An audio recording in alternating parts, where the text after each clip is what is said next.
안녕하십니까. 계속해서 경남 소식입니다.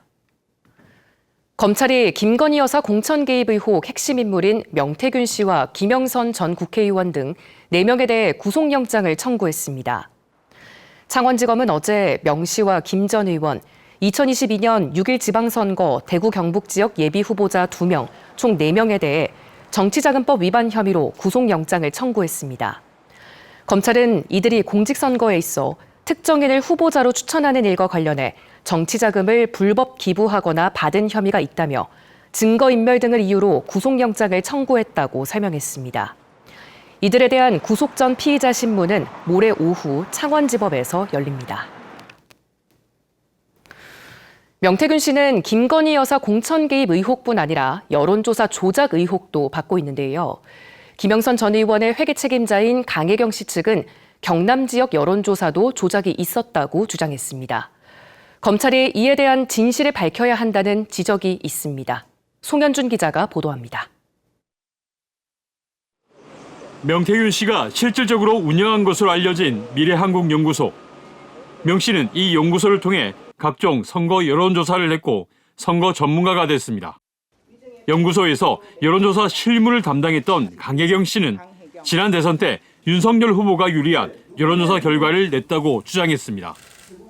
저한테 이제 지시를 할 때 일부적으로 이제 이거 데이터를 조금 손을 대라, 조작을 해라라는 지시는 있었습니다. 강혜경 씨 측은 명 씨의 지시로 경남의 선거 여론조사에서도 조작이 있었다고 취재진에게 밝혔습니다. 지난 21대 국회의원 선거 전인 지난 2020년 초에 A 후보가 명 씨를 찾아와 여론조사를 부탁했고 조작이 있었다는 주장입니다. 강 씨의 주장처럼 당시 여론조사에서는 A 후보는 현직 국회의원을 제치고 1등을 했고 공천을 받아 당선됐습니다. 공천을 받지 못한 당시 국회의원은 중앙당의 여론조사에서 본인의 지지율이 가장 높았는데 A 후보가 1위로 나온 여론조사 결과가 의심스러웠다고 말했습니다. 이 같은 의혹에 대해 A 국회의원은 당시 여론조사는 전혀 문제가 없었다며 강 씨를 대상으로 법적 대응을 검토하겠다고 밝혔습니다. 명 씨가 지난 2019년부터 지난해까지 실시한 경남 지역 선거 여론조사는 공표된 것만 109건에 이릅니다. 여론조사가 조작되지는 않았는지, 그 결과가 선거에 영향을 미치지는 않았는지 검찰이 여론조사 조작 의혹도 밝혀야 한다는 지적이 나오는 이유입니다. KBS 뉴스 송현준입니다. 다음 소식입니다. 합천 호텔 사업 손해배상 소송에서 합천군이 패소해 310억 원을 물어줄 위기에 놓였다는 소식 지난주 전해드렸는데요. 법 위반이 최종 확인될 경우 합천군은 수백억 원의 정부 예산 지원도 끊길 위기입니다. 부실한 사업을 바로잡지 못한 합천군 의회 책임론도 제기됩니다. 보도에 박기원 기자입니다. 200억 원대 합천 호텔 조성 사업이 군 의회에 보고된 건 2021년 4월. 6달 뒤 민간 시행사와 실시협약 동의안이 본회의를 통과할 땐 사업비가 2배 늘었고 착공 땐 590억 원까지 뛰었습니다. 정부 재정투자심사를 반드시 받아야 하는 금액이지만 군 의회에 문제 제기는 없었습니다. 사업 추진 및 운영의 효율성을 기할 수 있도록 MOA 체결 시 만전을 기하고 대체 사업자를 못 찾을 경우 합천군이 대출 원리금 전부를 부담해야 한다는 실시협약서 조항도 제대로 검토되지 않았습니다. 이 조항은 합천군이 310억 원을 오롯이 물어줘야 한다는 1심 판결의 핵심 근거가 됐습니다. 여러 번 공유재산 관리 계획과 실시협약 검토 과정에서 바로잡을 기회가 있었지만 실시협약 동의안은 군의회를 통과했습니다. 의회 책임론이 나오는 이유입니다. 예의가 없으므로 가결되었음을 선포합니다. 합천군의 재정 부담은 한 해 자체 수입 절반에 육박하는 310억 원에 그치지 않습니다. 정부가 합천군에 주는 지방 교부세도 감액될 것으로 보입니다. 이에 따라 합천군이 져야 할 부담은 한 해 자체 수입 예산과 맞먹는 수준이 될 수도 있습니다. 관련 법상 자치단체가 법령을 위반해 예산을 쓸 경우 지방 교부세를 반환하거나 감액받을 수 있습니다. 투자심사를 받지 않거나 지방재정법 위반 여부에 따라 최종 금액이 결정됩니다.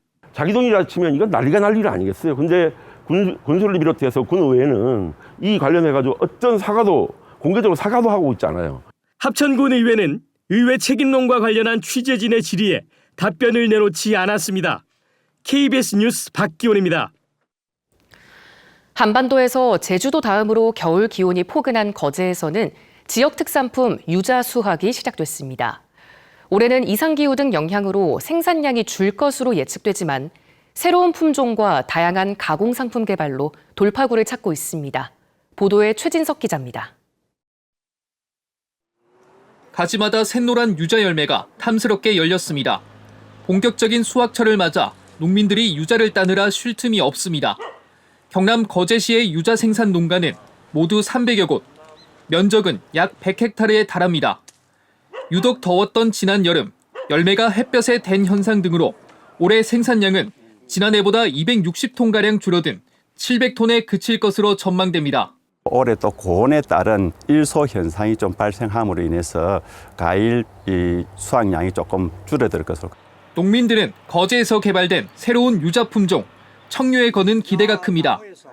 청류는 일반 유자보다 20%가량 커 생산량도 많고 과즙과 향도 더 풍부하기 때문입니다. 국립종자원의 정식 품종 등록도 결정됐습니다. 청류가 1년만 농사지어도 재래종 3년 농사지는 것보다 훨씬 낫고 첫 번째로는 단가도 많이 비싸게 받을 수가 있고 수확된 유자는 공장으로 옮겨져 껍질을 깎아내고 세척 과정을 거쳐 유자즙과 유자청으로 가공돼 중국과 일본 등에 80%가량 수출됩니다. 올해 유자 수매 가격은 1kg당 3,700원 이상으로 전망됩니다. 2,800원, 3,000원 선이었는데 지금은 올해는 3,700원, 4,000원 선까지 가고 있습니다.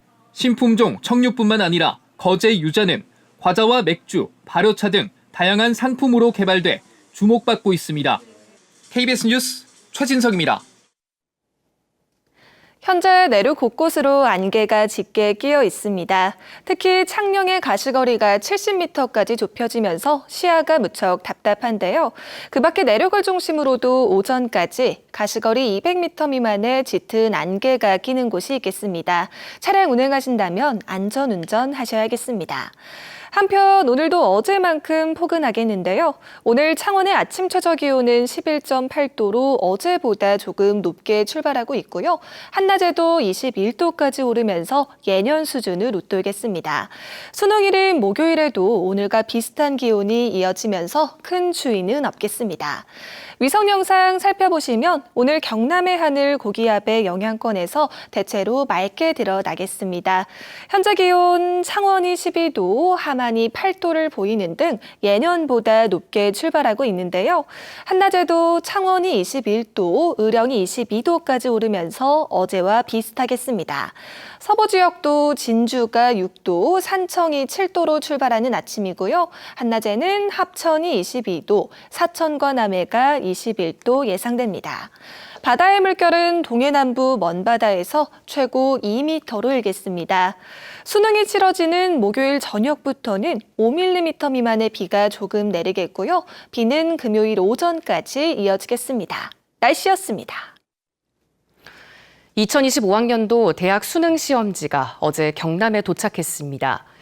경남교육청은 교육청과 7개 시험지구 교육지원청에 종합상황실과 지구별 상황실을 운영하고 교통과 소음 대책 등의 관계기관과 협의할 방침입니다.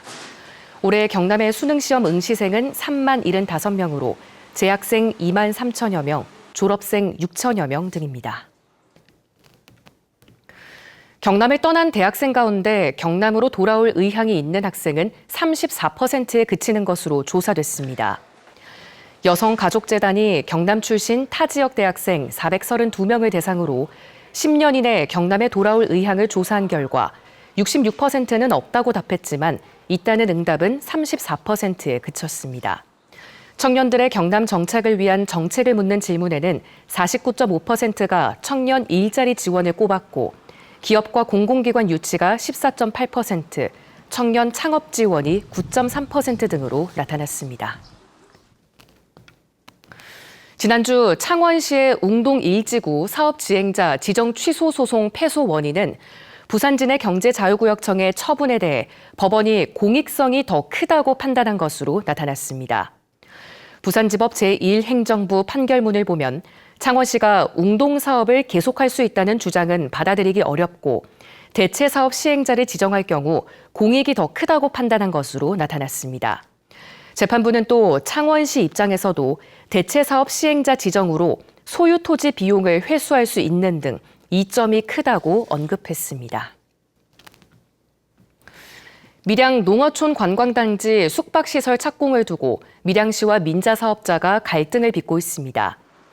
밀양시는 민자 사업자가 약정에 명시된 2026년 5월까지 숙박시설 전체를 완공하지 않으면 사업자가 운영하는 골프장에 대해 사업 중지하겠다고 밝혔습니다.